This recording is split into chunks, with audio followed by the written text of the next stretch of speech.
Halo teman-teman semuanya, apa kabar? Semoga selalu baik ya. Pada kesempatan kali ini kita akan belajar tentang perubahan fisika dan perubahan kimia. Benda-benda yang ada di sekitar kita senantiasa mengalami perubahan, baik itu perubahan yang bisa kita amati maupun perubahan yang terjadi perlahan-lahan dalam jangka waktu yang lama. Nah, untuk lebih jelasnya, kita pelajari sama-sama ya.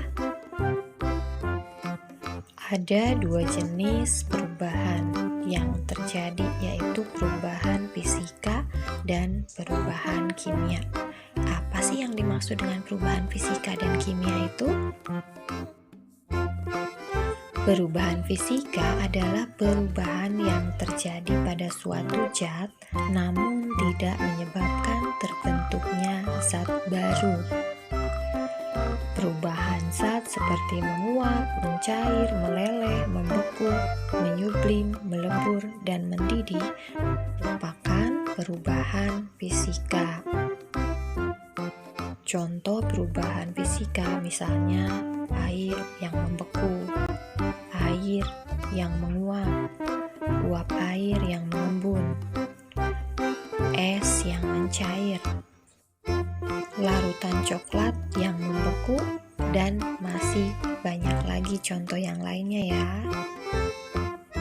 Perubahan kimia merupakan perubahan zat yang menyebabkan terjadinya zat baru yang memiliki sifat berbeda dari zat penyusun atau zat asalnya. Nah, zat baru tersebut bisa terbentuk karena adanya perubahan komposisi atau isi materi itu ya, karena penggabungan atau penguraian zat.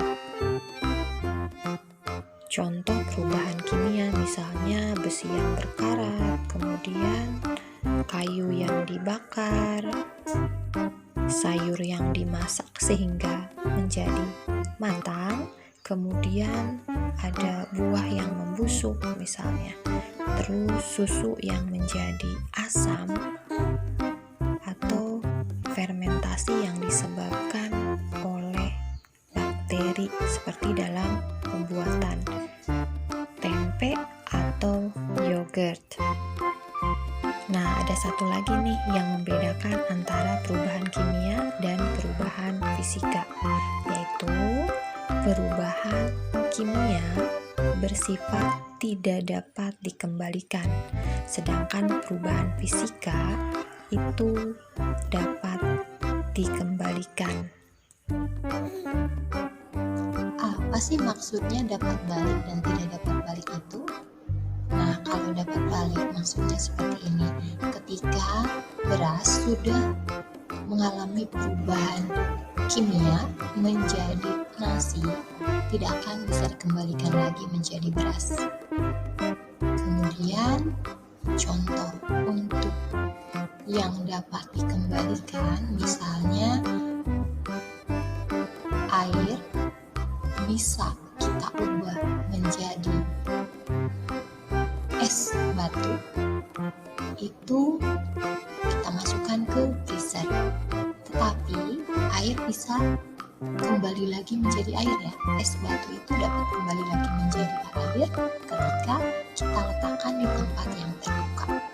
Itu maksudnya dapat balik dan tidak dapat balik, dapat dikembalikan dan tidak dapat dikembalikan ke bentuk semula, ke wujud semula.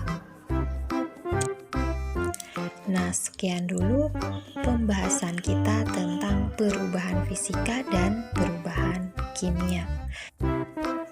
Mudah-mudahan semuanya bisa memahami. Dadah, sampai jumpa lagi.